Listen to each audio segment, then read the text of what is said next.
नंदिनी और दिलीप की शादी के कुछ हफ्तों बाद ही सास की मृत्यु हो जाती है, जिस वजह से ससुराल में आई नई बहू एकदम अपने ऊपर इतनी जिम्मेदारी देखकर घबरा जाती है।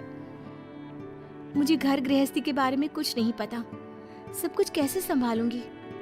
मैं तो किसी रिश्तेदार को ठीक से जानती तक नहीं। अगर कहीं कोई गलती हो गई तो लोग क्या कहेंगे? नंदिनी, तुम बेमतलब इतना टेंशन ले रही हो। घर में हम दोनों के अलावा कोई है नहीं। जैसा भी काम करो कोई जज करने वाला नहीं है। रही बात रिश्तेदारों की तो उन्हें मैं संभाल लूंगा। पति का सपोर्ट देखकर नंदिनी के अंदर हिम्मत आ जाती है। अब दोनों मिलकर एक दूसरे को संभालते हुए आगे बढ़ने लगते हैं। इसी तरह 1 साल बीत जाता है और श्राद्ध के दिन शुरू होते हैं। नंदिनी के पास सास की बहन का फोन आता है। बहू, पता है ना, श्राद्ध शुरू हो गए। जी मौसी जी, मुझे पता है। तो फिर सास का पहला श्राद्ध कब करोगे? पंडित जी से बात की? कोई तैयारी की? मौसी जी, मैं कल ना पंडित जी के पास चली जाऊंगी। ठीक है, बात करके सब अच्छे से तैयारी करना। हाँ, किसी भी रीति रिवाज में कमी नहीं रहनी चाहिए। नंदिनी मौसी सास की बात पर तो हाँ बोलकर फोन काट देती है, लेकिन फिर रीति रिवाज और श्राद्ध के बारे में कुछ पता ना होने की वजह से दोबारा टेंशन में आ जाती है।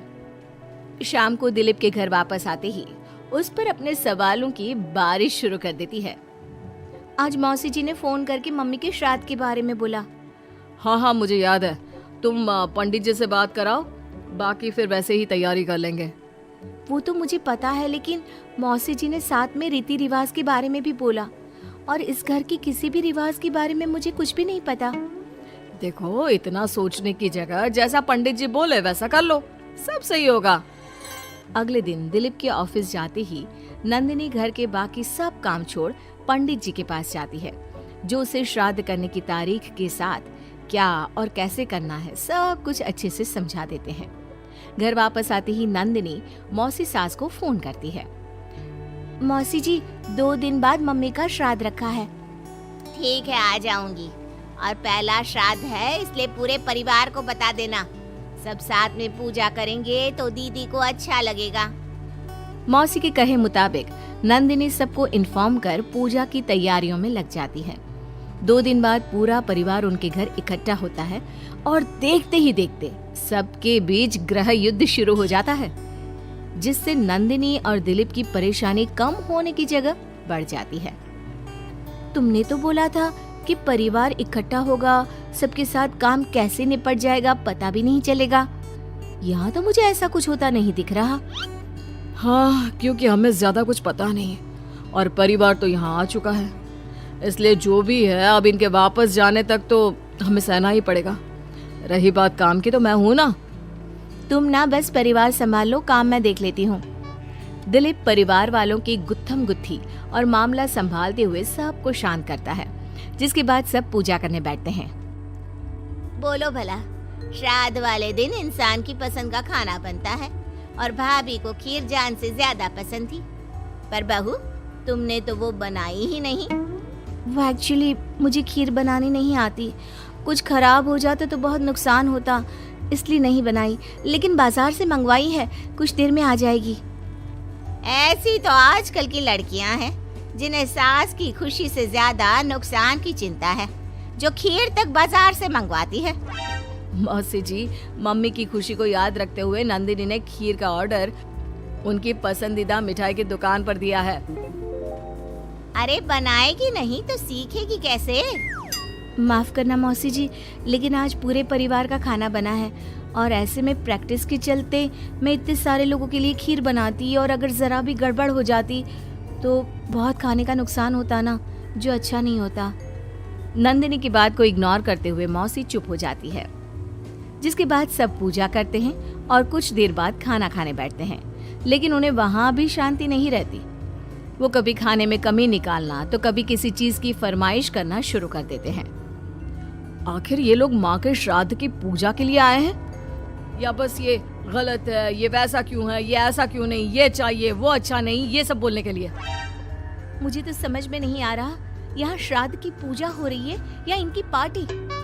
जिस हिसाब से कमियां निकाल कर भी उंगलियां चाट चाट कर खा रहे हैं ना, उनकी तो पार्टी ही लग रही है। बस भगवान करे अब और कोई ड्रामा ना हो। दोनों पति पत्नी इसी उम्मीद के साथ मेहमानों को खाना परोसते रहते हैं। कुछ देर बाद ही मौसी सास का चिल्लाना शुरू हो जाता है। हे भगवान, सब इधर आओ। ये देखो, दीदी की तस्वीर के आगे रखी पूजा की पूड़ी पर चींटियां घूम रही है। बहू, तूने दीदी की मनपसंद खीर पूजा में नहीं रखी ना, इसीलिए नाराज हो गई हमारी दीदी। मौसी, आप सबके मन में इस तरह के अंधविश्वास मत भरो। अरे उन्होंने कुछ गलत नहीं बोला। पहले तेरी पत्नी ने घर आते ही हमारी भाभी को ऊपर पहुंचा दिया और अब उनकी आत्मा को भी शांति से नहीं रहने दे रही। इसी के साथ एक एक कर घर में सब अपनी राय देने लगते हैं, जो कुछ ही देर में एक बड़े मुद्दे का रूप ले लेता है, जिसमें सबकी बात और इल्जाम घूम फिर कर नंदिनी या दिलीप पर ही आते हैं। बस करो, आखिर आप लोग हमसे चाहते क्या हो? खुद तो एक दिन भी लड़ाई किए या किसी पर इल्जाम लगाए बिना रह नहीं सकते, तो फिर किस हक से दूसरों को बुरा बोल रहे हो? वो बेचारी जिस दिन से इस घर में आई है सबको खुश करने की कोशिश करती रहती है, लेकिन आप सब उसे टारगेट करने के अलावा कुछ नहीं करते। मौसी जी, आप इतने विश्वास के साथ कैसे कह सकती हैं कि मम्मी नंदिनी से ही गुस्सा है? क्योंकि अभी आप लोगों की हरकतें भी कोई प्यार करने के लायक नहीं है। दिलीप को पहली बार इतने गुस्से में और चिल्लाते देख मौसी के साथ पूरा परिवार चुप हो जाता है। आप लोगों को मुझे जो बोलना है बोलिए, फर्क नहीं पड़ता, लेकिन प्लीज मम्मी के लिए मेरे या दिलीप के प्यार पर उंगली मत उठाइए।